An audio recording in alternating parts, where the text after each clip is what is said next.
तो Avengers doomsday के teaser में पहली झलक हमें उस कैरेक्टर की मिली जो कि इस पूरे मल्टीवर्स सागा में हमें कहीं नहीं दिखा। ना इस कैरेक्टर के एक्टर का नाम एवेंजर्स डूम्सडे की कास्ट रिवील में हमारे सामने आया। कैप्टन अमेरिका इन्फिनिटी सागा के सेंट्रल कैरेक्टर्स में से एक थे और अब ऐसा लग रहा है कि वो बहुत ही इंपॉर्टेंट रोल प्ले करने वाले हैं एवेंजर्स डूम्सडे में भी, जहां ये भी बात सामने आ रही है कि एवेंजर्स डूम्सडे बस एक नया सिविल वॉर है, वो भी कैप्टन अमेरिका और टोनी स्टार्क जैसे दिखने वाले डॉक्टर डूम के बीच में। एक लड़ाई दो अपोजिट सोच की जिसके बीच में मल्टीवर्स बर्बाद हो रहा है, पर वो कहते हैं ना, डिफरेंट मास्क सेम टास्क। तो हम ऐसा क्यों कह रहे हैं और क्या है हमारी थ्योरी, आइए इसको जानने के लिए वीडियो शुरू करते हैं। तो सबसे पहला पॉइंट है कि ये कहानी है त्याग से बढ़कर, तो स्वार्थ से निकली हुई कहानी है ये, और ये आगे बढ़ने के लिए भी स्वार्थ ही मांगेगी। तो इस मूवी में हमारे कैप्टन अमेरिका ना हो ऐसा तो हो ही नहीं सकता, पर क्योंकि क्रिस इवांस का नाम पहले की गई कास्ट रिवील में नहीं रखा गया था, पर अब जब टीजर्स की बारी आई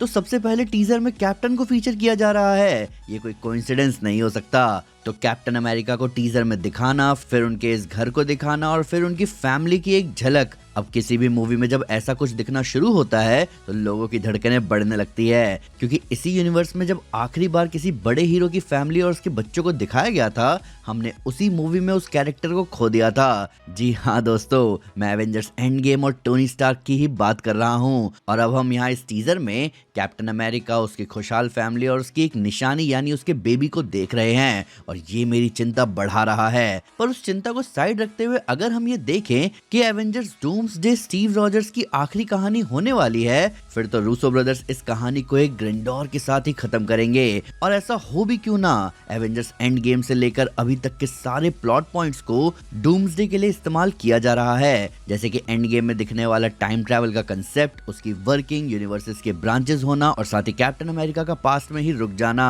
अब एंड गेम ने हमें एक बहुत इंपॉर्टेंट सवाल के साथ छोड़ा था कि कैप्टन अमेरिका जिस पास्ट में रुका वहां हुआ क्या, क्योंकि उसके जाने से पहले उसकी शील्ड टूट चुकी थी, वो वापस कैसे आई। और इन्हीं सवालों का जवाब देते हुए हमने भी हमारी एक थ्योरी सामने रखी थी, जिसे आप हमारी इस वीडियो में देख सकते हो कि क्यों कैप्टन अमेरिका का पास्ट में जाकर रुक जाना ही इस पूरे मल्टीवर्सल इंकर्जन की जड़ है। उस थ्योरी में हमने एक्सप्लेन किया था कि कैप्टन अमेरिका कभी भी अपने यूनिवर्स के पास्ट में नहीं गए थे, बल्कि उन्होंने एक अलग यूनिवर्स चुना। वो वहां के पास्ट में रुक गए, वहां उन्होंने हाइड्रा को पूरी तरह खत्म कर डाला। शील्ड भी जब बना तो वो हाइड्रा के स्लीपर एजेंट्स के हाथों में नहीं गया, कोई सुपर हीरो प्रोग्राम वहां नहीं बना, और जब वहां कोई बुराई नहीं होगी तो वहां कोई सुपर हीरो भी नहीं बनेगा।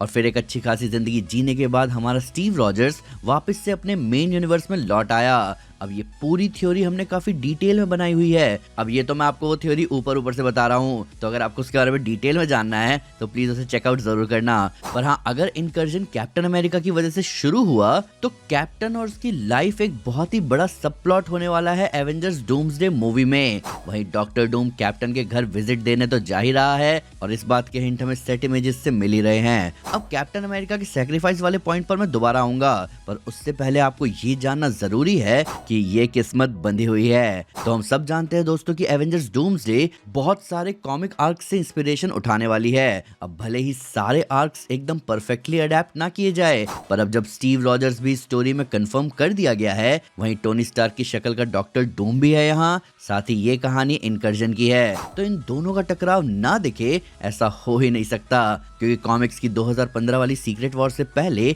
टाइम रन्स आउट वाले इवेंट में भी टोनी और स्टीव एक बार फिर से आमने सामने आ चुके थे, क्योंकि इनकर्जन से कैसे डील करना है इस बात को लेकर स्टीव और टोनी के बीच डिफरेंसेस बन गए थे। जहां टोनी एक प्रैग्मेटिक यानी कि एक प्रैक्टिकल मेथड अपनाना चाहता था इनकर्जन से डील करने का, वहीं कैप्टन अमेरिका हमेशा की तरह या तो सब कुछ या कुछ नहीं वाली सोच पर चल रहे थे कि अगर हम जान बचाएंगे तो सबकी ही बचाएंगे, वरना कोशिश करते हुए शहीद हो जाएंगे, पर सिर्फ अपने प्लेनेट को बचाने के लिए कोई जान का सौदा नहीं करेंगे। और इसी वजह से 2013 की एवेंजर्स इशू 44 में हम इस कन्फ्लिक्ट का सबसे ट्रैजिक एंड देखते हैं, जहां आप सबको याद होगा कि इनकर्जन से कैसे डील करना है इस बात को लेकर जब स्टीव रॉजर्स और इल्यूमिनाटी की बहस हो गई थी, तब टोनी स्टार्क के कहने पर ही डॉक्टर स्ट्रेंज ने कैप्टन अमेरिका की मेमोरीज मिटा दी, पर बाद में वो मेमोरीज वापस आ जाती है और स्टीव रॉजर्स निकल पड़ते हैं टोनी को ढूंढकर रोकने के लिए। और फिर अंत में जब अर्थ 616 का इनकर्जन अर्थ 1610 के साथ हो रहा होता है, उस वक्त स्टीव रोडी की मदद से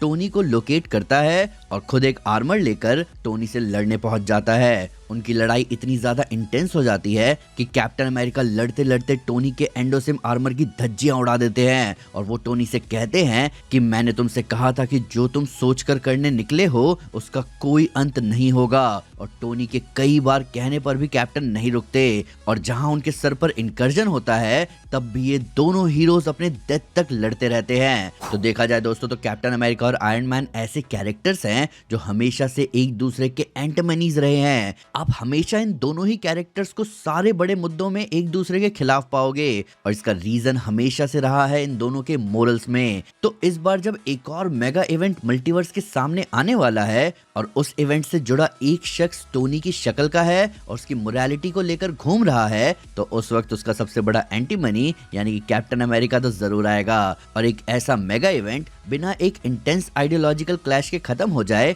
ऐसा तो बिल्कुल नहीं हो सकता। पर अब मैं आपको कुछ ऐसा बताने वाला हूं जो कि हमारी थ्योरी को और सॉलिड बना देगा।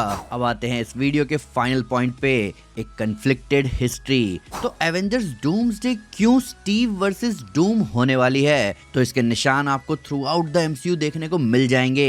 एमसीयू में जब जब कोई बड़ा इवेंट हुआ है हमने उसके आसपास स्टीव और टोनी को भिड़ते हुए देखा है। अब चाहे हम पहली एवेंजर्स मूवी की बात करें जहां हमने पहली बार इन दोनों की आइडियोलॉजिकल क्लैश को देखा था, जहां पे कैप्टन अमेरिका टोनी को धमका चुके थे कि अपना सूट पहन लो। फिर बारी आई अगले बड़े इवेंट की यानी कि एज ऑफ अल्ट्रॉन की, वहां पर हमने दोबारा से स्टीव और टोनी के बीच कन्फ्लिक्ट होते हुए देखा जहां कैप्टन अमेरिका अल्ट्रॉन प्रोग्राम के बिल्कुल खिलाफ थे। फिर बारी आई सिविल वॉर जैसे बड़े इवेंट की जहां इन दोनों के कन्फ्लिक्ट ने पूरी दुनिया के आउटलुक को ही बदल डाला और ये कन्फ्लिक्ट इतना गहरा था कि इसका असर हमें इन्फिनिटी वॉर में भी देखने को मिला, जहां टोनी स्टार्क इतनी बड़ी मुसीबत के बीच भी स्टीव रॉजर्स को फोन लगाने से कतरा रहा था। और इसी कन्फ्लिक्ट के बेस पर इन्फिनिटी वॉर में हमारे हीरोज हार गए और इसी वजह से एवेंजर्स एंड गेम की शुरुआत में टोनी और स्टीव फिर से एक हीटेड आर्गुमेंट में हमें दिखते हैं। तो एवेंजर्स मूवीज ने हमें हमेशा से iron man versus captain America वाला कन्फ्लिक्ट दिखाया है और एमसीयू की ये प्रथा इस बार ना लाई जाती ऐसा हो ही नहीं सकता। और इस बात को हमें क्लियरली बता दिया गया है पहले टीजर के साथ जहां हमने स्टीव रॉजर्स की वापसी देखी। पर इन सब के अलावा मैं आपका ध्यान मूवी के डायरेक्टर की तरफ भी ले जाना चाहूंगा। तो हम सब जानते हैं कि इस मूवी को डायरेक्ट करने वाले रूसो ब्रदर्स को कैप्टन अमेरिका से कितना लगाव है। रूसो ब्रदर्स ने ही कैप्टन अमेरिका के लोर को इतना पॉलिश किया कि एमसीयू की सबसे बेस्ट ट्रिलॉजी आज भी कैप्टन अमेरिका की ही मानी जाती है। वहीं एवेंजर्स एंड गेम में भी कैप्टन को जितने बड़े बड़े मोमेंट्स दिए गए उनके तो क्या ही कहने। वहीं रूसो ब्रदर्स एक और चीज में गजब के मास्टर हैं और वो है टोनी और कैप्टन के कन्फ्लिक्ट को एक इमोशनल टच देना। अब चाहे हम बात करें सिविल वॉर की या एवेंजर्स एंड गेम की, रूसो ब्रदर्स ने इन दोनों कैरेक्टर्स के कन्फ्लिक्ट को इतना इंटेंस बना दिया था कि उनके कन्फ्लिक्ट के बीच हम फैंस भी डिवाइड हो गए थे। ऊपर से इस बात के भी बहुत ज्यादा चांसेस लग रहे हैं कि डूम इस मूवी में कैप्टन अमेरिका की लेगेसी को खत्म कर देगा, क्योंकि टीजर में ही हम कैप्टन के बेबी को देख सकते हैं जो शायद इन फ्यूचर उस लेगेसी को आगे बढ़ाए। तो अगर डूम्सडे कैप्टन अमेरिका की लेगेसी की आखिरी मूवी होने वाली है तो तैयार हो जाओ, क्योंकि रूसो ब्रदर्स इस मूवी को पूरी तरह कैप्टन अमेरिका के बारे में ही बना देंगे। पर अब आप बताओ कि आपका क्या कहना है कैप वर्सेस डूम के एवेंजर्स डूम्सडे में सेंट्रल थीम होने के बारे में। आपके हिसाब से कैप्टन अमेरिका का वापस आना मार्वल की डेस्परेशन दिखाता है या यहाँ एक बड़ा मूव प्लान्ड है? आइए इन सब के बारे में कमेंट्स में डिटेल में बात करें। वीडियो अच्छी लगे तो लाइक जरूर करें और चैनल को सब्सक्राइब करना ना भूलें। साथ ही साथ एक स्टेप आगे आकर अपने फेवरेट चैनल को सपोर्ट करें मेंबरशिप लेकर। Thank you guys, this is Aman Sinha and you are super super. Piece.